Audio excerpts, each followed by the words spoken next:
আমাদের আলসার কেন হয়, কেন আমাদের আলসার হয় সেই জিনিসটা আজকে আমরা জানবো। দেখো, আলসার হওয়ার কিছু কারণ আছে, সেই কারণগুলো আজকে তোমাদের সামনে তুলে ধরবো ছোট্টভাবে, এত সুন্দরভাবে তোমাদেরকে বুঝিয়ে দেবো। তুমি দেখো, জাস্ট দেখো, একটা কথা বলি, আলসার হওয়ার কিছু কারণ থাকে। যেমন আমরা যখন খাওয়া দাওয়া খাই, ঠিক আছে, আমরা যখন মুখে খাবার নিলাম, যখন খাই, খাওয়ার সময় আমরা কী করি, মুখের মধ্যে সেই খাবারটাকে চেবাই, তাই তো?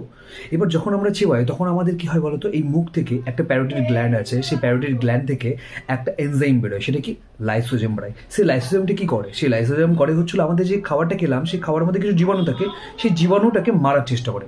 কিন্তু অনেকে কী করে, সেই খাবারটা কি তাড়াতাড়ি করে গিলে নেয়, ঠিক আছে, অনেকে খুব তাড়াতাড়ি দেখবে খুব তাড়াতাড়ি খাওয়া হয়ে যায়, ঠিক আছে। তো সেই মুখের মধ্যে তো ভালো তো মিশতে পারলো না, সেই জীবাণুটাকে মারতে পারলো না, তখন কি হয়, এই যে আমাদের এটা ধরো মুখ, এই মুখ দিয়ে ফার্স্টে আমাদের এখানে চলে আসে, এটাকে কি বলা হয়, এটাকে বলা হয় কার্ডিয়েক। এটাকে কি বলা হয়, কার্ডিয়েক, কার্ডিয়েক, ঠিক আছে।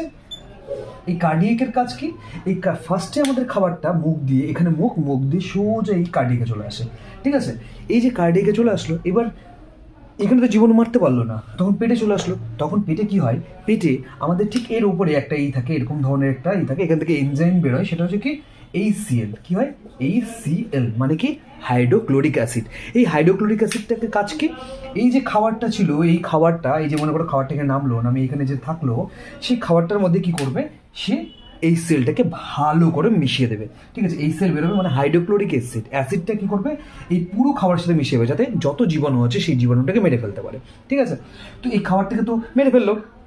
অনেক সময় কি হয়, এই যে এই খাবারটা আমরা অনেক সময় কি হয়, আমরা ঠিকঠাক টাইম মতন খাই না, অনেকক্ষণ না খেয়ে থাকি, ঠিক আছে। না খেয়ে থাকার জন্য এই জায়গাটা খালি থাকে, তখন কি অনবরত এখান থেকে HCl বেরোতেই থাকে। কি হয়, অনবরত HCl এখান থেকে বেরোতে থাকে। যখন আমরা ঠিকঠাক টাইম মতন খাই না, আমাদের খাওয়ার টাইম হয়ে যায়, তখন এই HCl বেরিয়ে এই যে এইখানে, ঠিক আছে, এই নিচের দিকে, এটা হলো পেট, ঠিক আছে, আমাদের হচ্ছে পেটটা, পেটের এটা লাস্ট স্তর, ঠিক আছে।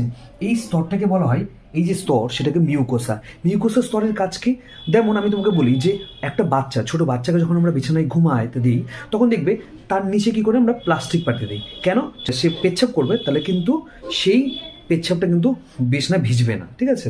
সেরকমই হচ্ছিল এই যে লেয়ারটা, এই লেয়ারটার কাজ কি, মিউকোসা বলে লেয়ারটা, এর কাজ হচ্ছিল HCl যেটা, সেটাকে আমাদের এর হাত থেকে, এই অ্যাসিডের হাত থেকে বাঁচানো। এই একটা লেয়ারের মতন, এই লেয়ারটা অনেক সময় কি হয়, অনবরত না খেলে পারে এই লেয়ারটা এখানে লেগে লেগে লেগে অ্যাসিড লেগে লেগে লেগে কি হয়ে যায়, সেই জায়গাটাকে ক্ষত করে দেয়, এরকম করে ক্ষত করে দেয়, হ্যাঁ, ক্ষত করে এরকম করে দেয়। তখন আমাদের অনেক যখন আমাদের এই সেলটা এখানে ক্ষত হয়ে গেল, সেই দিক দিয়ে এখানে যখন পেটে লাগতে হলো, তখন আমাদের পেট জ্বলা করে, কালো পায়খানা হয়। এই জন্য বলে ডাক্তাররা ঘন ঘন মাঝে মাঝে খেতে হয়, তাহলে পরে কখনো আলসার হয় না। ওকে, আশা করি তোমরা বুঝতে পেরেছো।